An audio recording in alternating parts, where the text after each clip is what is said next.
Should we talk FA Cup? Your new boss was in action tonight, wasn't he? Doing bits. Listen, so he was doing well. First half, Played well. Brilliant. 60 minutes playing all right. Yeah, it was really good. But the thing is, like, it was just a moment of madness, and sometimes it's individual mistakes that just shift the way of the game, the momentum. Helps when referee gives a corner and it's not a corner, yeah? Yeah, things like that. So there's moments in the game when things are just like out of your power. But then it's just how you react.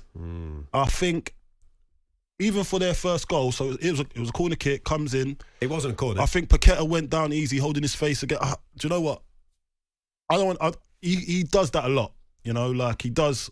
It's not feigning injury. He gets hit, but then he wants to buy the referee's. There's a time and a place meant to do it. Yeah, so he'll hold his face, thinking, I hurt myself here, so you better give the free kick. But the referee don't care. If he can't see it, he's not caring. With all due respect, right? You're a fully grown adult. There's no way you got slapped in the face. There's no way that you're hurt in that moment. Yeah. Your team's under pressure. They're facing a corner. You're 1-0 up. It's the FA Cup. Yeah. You've just sacked your manager. You got a new guy in. Come on, man. Read the room. Change the way, yeah. Read the room. And he does it quite a lot, you know. It does kind of annoy me, but it is what it is. But this time it was highlighted even more because the guy that done that and then he's gone down, that was his man. Yeah. So the guy gets to chest the ball and then do what he wants, and then eventually goes in the net. And it was those defining moments that changed the sway of the game. And sometimes it just happens, innit? It happens, but it's preventable. So the first and foremost wasn't a corner kick.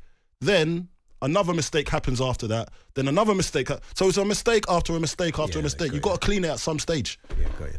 Charlie, how are you, mate? Yeah, good, mate. Yourself? Yeah. Well, good. Were you at the game? Did you go to it? See you in the situation in Liverpool, right? Liverpool have just got on this lot, haven't they? Yeah. Beautiful bald head.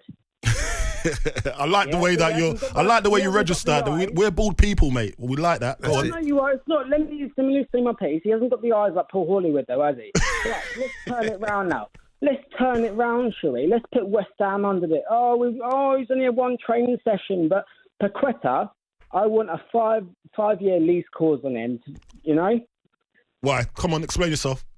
No, I want 100 million for him. Yeah. Yeah.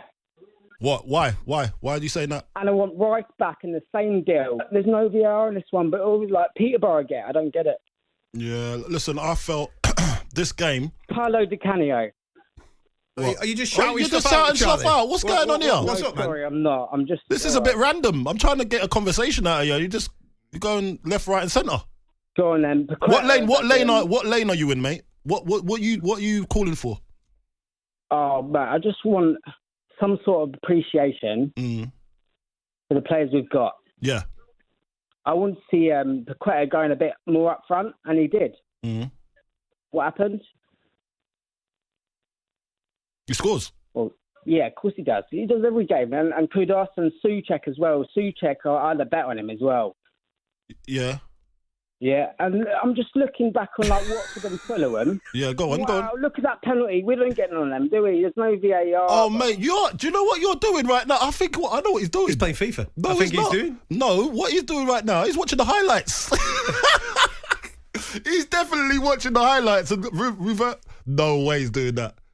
Oh, mate, that was quite interesting. Anyway. Steph. Yes. Hopefully we'll have a bit of sense out of you. Go on, Steph. What do you want to say? I've just been to the match, which makes a change from the last caller. I was actually really encouraged tonight. I think a malaise has been lifted from our club. Look, it's really early days. Today was a dress rehearsal, I think, for next Tuesday against Fulham, following weekend against Palace. I think the players know they're going to be judged tonight, partly on their performance, and maybe they can get into the squad. I was exceptionally pleased with Ollie's goals. Yeah. I thought he defended absolutely perfectly. Yep. He put some brilliant balls across, which unfortunately Wan-Bissaka didn't manage to trap, but he was standout, especially in the first half. I thought Krysenko did really well. Unfortunately, he had to go off. The problem tonight as well with Fulcrum pulling up was the fact it was so cold out there. It was Baltic. And they didn't really warm up enough, I don't think. It was so cold out there. But we have problems now. We don't have Fulkrug. He's gone again. I think that was his Achilles. I think that was his hamstring that went tonight. The way he pulled up. Yeah. Krysenko was also in discomfort. That might have been a twinge. It wasn't a full-on, injury, but it was, not good. What do? We haven't got Jared. We haven't got Antonio. We're running out of players. I think it's time to recall. I think we need Pops back. I think we need JWP back.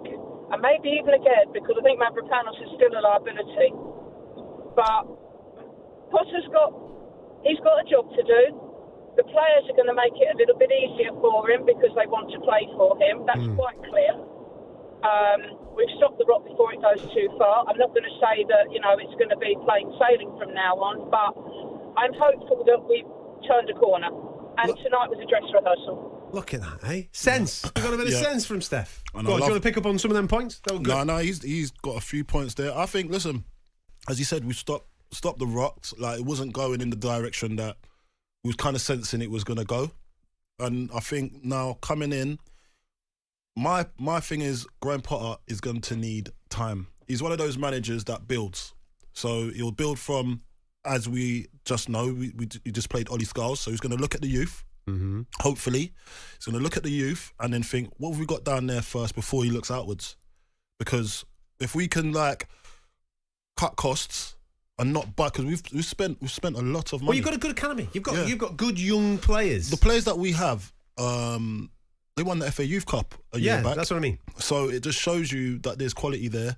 Listen, obviously I'm part of a loans team and I'm heading that at the moment, but we've got players out on loan that I know that are very capable of coming back into the fold if given the chance. Probably not ready to play week in, week out and have the whole weight of West Ham on their shoulders, but they could still make a vast improvement to what we have as well.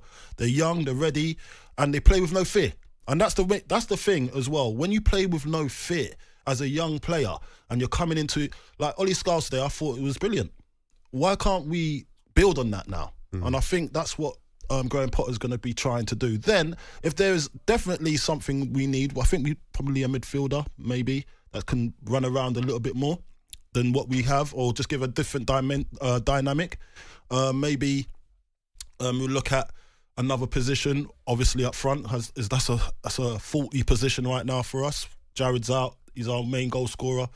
Mikal has had a bad accident. Yeah.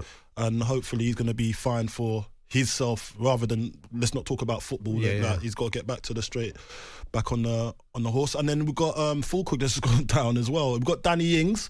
There's a lot of onus on Danny Ings to produce the goods on his own when he hasn't really been regularly playing. And so maybe there's some support that's going to be needed up front. Maybe I say there needs to be.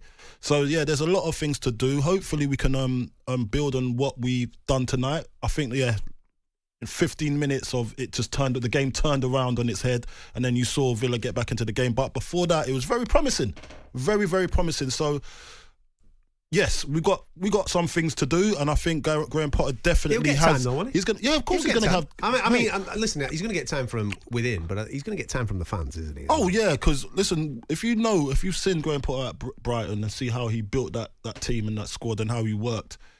And how many players he bled into the team and now are been sold on for 100 million, and so we know his credentials, we know that. And then obviously you've gone to Chelsea at a bad time when it wasn't steady, it wasn't a steady ship over there at that time, and there's a lot going on, and it just didn't work out for him over there. I think he had 22 games at the helm over there, and he just couldn't get going, so he didn't get no time to do what he wanted to do over there. So this is a big crack. He's got a big chance here, and a little birdie tells me this is his dream job. Like, it's one of the jobs that he looked at and thought, I really would like this job. Now, Lopetegui didn't have that chance to do. He had 6 months, and 6 months is no time, but in football it's a big time. Do you know what I mean? Because if you're not getting the results, you're going to be looked at, and so you got to at least look like you're doing something going in the right direction. And I think that was the problem with Lopetegui. I don't think he had the players to play his style of football, and it was showing. So now Graham Potter's come in. I think now he's going to have to adapt. He's seen where the mistakes are, and now he's got to address those mistakes and then try and build on it. Hopefully he can get a few players in this window, and then hopefully we can climb up the table and things will be looking rosy. Listen, FA Cup, I respect the FA Cup, respect it, but and you always want a great cup run, always. But the position that we're in right now, I think consolidating Premier League football to build on for next season is the most important thing for us. The Sports Bar with Jamie O'Hara and Jason Cundy. Monday to Thursday nights from 10 on AM, on DAB, via the talkSPORT app and on your smart speaker. talkSPORT.